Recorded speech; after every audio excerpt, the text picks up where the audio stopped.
And hello and welcome to Got Clutter Get Organized, the conversation. I am excited because I have a fellow podcaster here and it's Marisa Lonic, and I'm going to get this right, and it's Mama Work It podcast. So I That's am so right. excited to have her here. And also, she's going to be talking about just some strategies for mom so you don't feel so overwhelmed with the back to school and managing your time, the kids, and life. So, Marissa, thank you so much for joining us. Thank you so much for having me. I'm excited to be here. I am too. So before we get started in just some tips and strategies, what made you decide to start your podcast? Well, I was blogging for some time early on in my business, and my audience are busy working moms. And I was one myself, I still am. And I knew that I was consuming a lot of my content more audibly.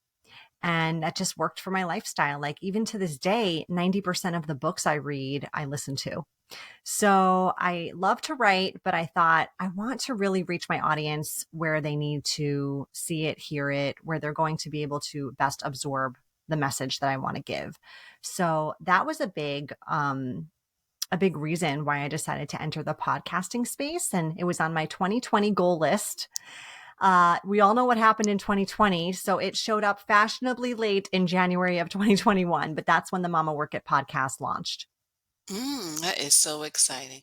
And I'm so excited to have you here because one day as I was taking my walk and I saw a mom, she had the stroller, but then she also had the little one on the bike, which I assume was going to school. But then she had another one on a scooter, which probably stayed at home. And of course, the baby in the stroller. And then she's also talking on the phone. And I'm thinking, wow, that's multitasking to the next level, which is why I wanted to just kind of discuss with you, like, why is it, I guess, women and moms particularly feel like they have to do all that multitasking, but is that good?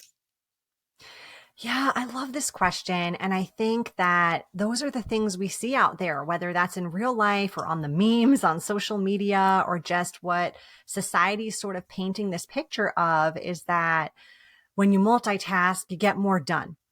And there are a lot of experts out there. And Janet, I know you and we geek out on time management and organization and productivity and all those topics. And, there's lots of successful people out there that will tell you the opposite. They'll be like, no, no, don't multitask, black and white. Like this is something you don't want to do because what happens is, and we both know when you multitask, your brain is not fully present. You're in a few different places and you end up making more mistakes. You end up not fully focused. You end up frustrated or feeling frazzled, waiting for, those plates you're spinning, one of them to drop and break on the floor. And I agree with this concept. I do. However, I also am living in the real world right now. I've got 4 kids myself, ages 9 and under. I really relate to that situation you were telling me about seeing that mom with the, scooter and bike and stroller and phone and all the things. So I get it. And this isn't just for moms. This is for anybody. Life is busy and there are lots of things that we juggle and we need to get done. And sometimes it feels like the multitask is inevitable. But my biggest piece of advice for you listening, if you find yourself when you are multitasking, that you do feel that level of stress and frazzle and all those negative emotions that come up, or you get that foggy brain, is you're probably not multitasking the right things. It's really important to choose wisely what you multitask. And my mantra behind this is you multitask the mindless and you solo task the mindful, which means you multitask the things that you can pretty much do on autopilot that come to you so easily, so naturally. Like if your eyes were closed, you could get it done. If you made a mistake, it wouldn't be the end of the world. I'm thinking things like folding laundry, like preparing lunches, snacks, cleaning up the kitchen, maybe even going for a walk or being on your treadmill or something. You can multitask those things, and you can often multitask them with things that even maybe bring you some joy in those moments. Because I don't know about you, Janet, but folding laundry just does not bring me joy. No matter how many things I try to hype myself up about it, I got to multitask that with something else, or I am just not happy doing it. So, and then the other things that you want to be fully present for that would cost you time, energy, frustration if you did mess them up or if you weren't laser focused, those are the things that you don't want to multitask. You want to solo task those. Those are like meals with your family, really engaging in a conversation. Those are things like emails. Ever did a reply all when you shouldn't have done a reply all? You know what I'm talking about. Mhm. Those are things you want to be fully focused on. And you said so many wonderful things. And one of the things was just how to be focused, like the single focus. Because you're right, with the multitasking, they're telling us that if we are single focused, we'll get things done a lot quicker. But I Mhm. love what you said, specifically being mindful of certain things. Because I was thinking, I'm like, could the mom have maybe, depending on the conversation, schedule it after she got the kids, to school, daycare, etc., come home and settle down so she could be present? And I guess my concern was that she's crossing the street and she's got two kids on different vehicles. So, but Oh, for also, sure. but Yeah. also in regards to like multitasking, yes, I will multitask. I'll put clothes in the laundry and then I will cut up vegetables or something. So you're right. There's certain things that we can multitask, but then there's other things, like you said, dinner, because I truly appreciate, even though I'm not a mom, I have two godchildren, they're in their 20s, and I appreciate when they were younger. I was always so focused on them with the Mhm. dinners, no phones, just have a conversation. So it really does matter. So with the back to school routine like hitting us, and a lot of times Mhm. parents panic. What are some strategies in regards to just maybe time, routines that they can really implement that can really help them, one, have that smoother transition, but not feel overwhelmed? It's so funny that you say panic because it's like we do this every year, and yet every year we get that back to school anxiety, right? Hit us. Those like Sunday scaries before it starts. But I think you said a really important thing in your question, and I'm going to reiterate it because it's my answer. It's routines. Kids thrive on routines. Adults thrive on routines. Routines are really important. And when you're transitioning seasons, whether that's the back to school season or new job, new career, or adding to your family, or really any change that happens in your life, it's always a good time to really reevaluate what is working and what isn't, and what needs to shift and change and adapt to this new normal of what you're facing. So, I'm a big fan of keeping things very simple. I think when you try to make something too elaborate or you aim too high on certain things at once, not that I don't think you should aim high on goals, I totally do, but like if you try to change too much in a short amount of time, the chances of you sticking with that and creating habits from that and routines from that are slim, are slim. So you gotta, keep it simple, have reasonable expectations, get everyone involved in the process if you're a parent because you want the buy-in from everybody there. This is not just like the Marissa show. It's the Lonic family show. So we all got to be part of this. So we all plan together. We all, weigh in on our opinions. Maybe we even, if we're putting together a chart or some type of system, we all contribute to that.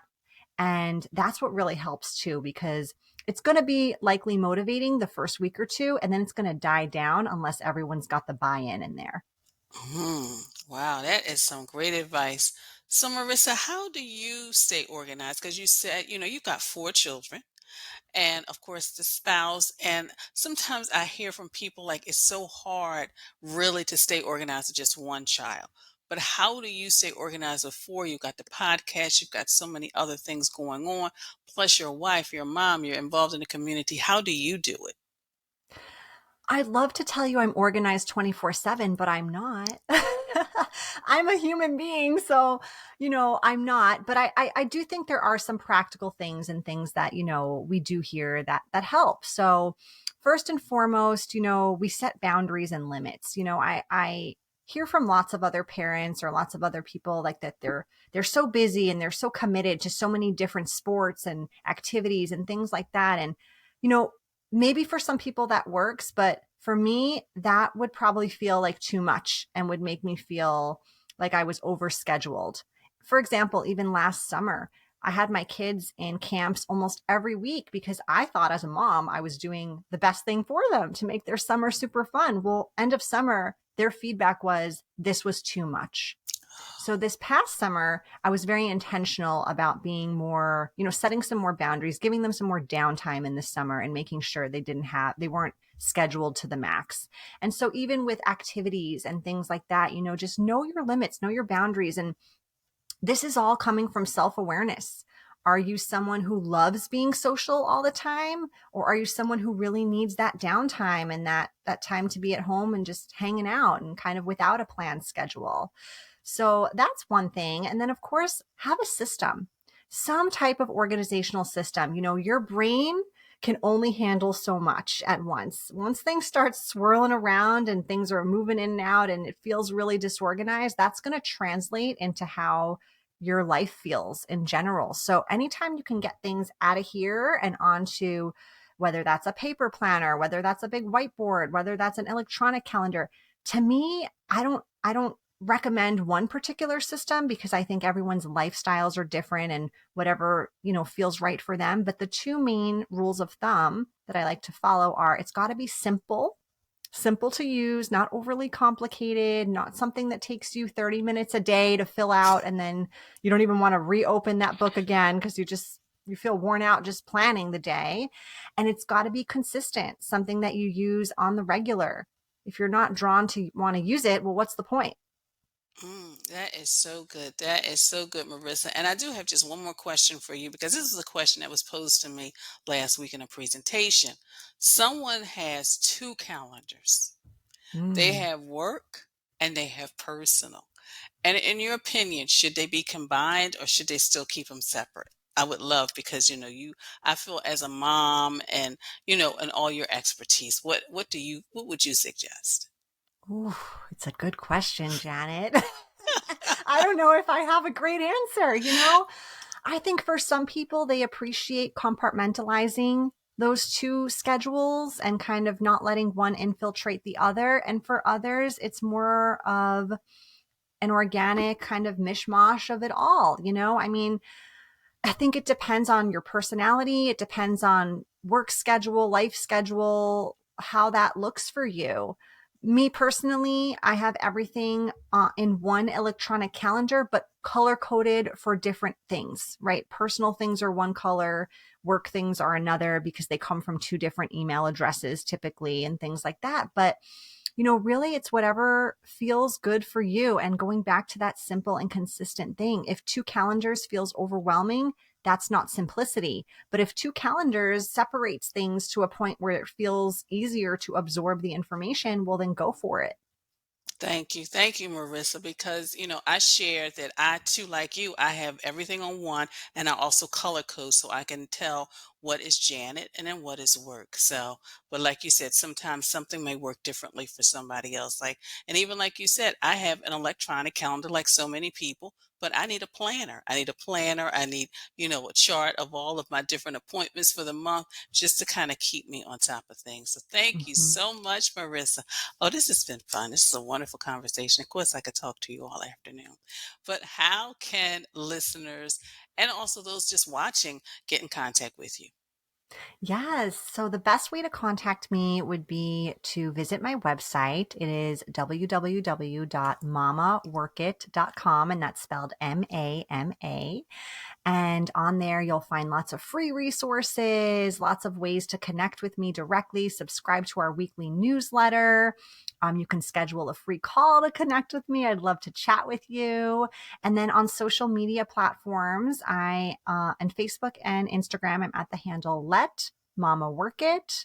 LinkedIn, Marisa Lonic. And yeah, I'd love to chat with you. So feel free to DM, say hello, and let's connect. And of course, everyone, I will have all of Marissa's links below the show page in the notes. Marissa, thank you so much for your time. It is so greatly appreciated, and I enjoyed our conversation. Me too. Thank you so much, Janet.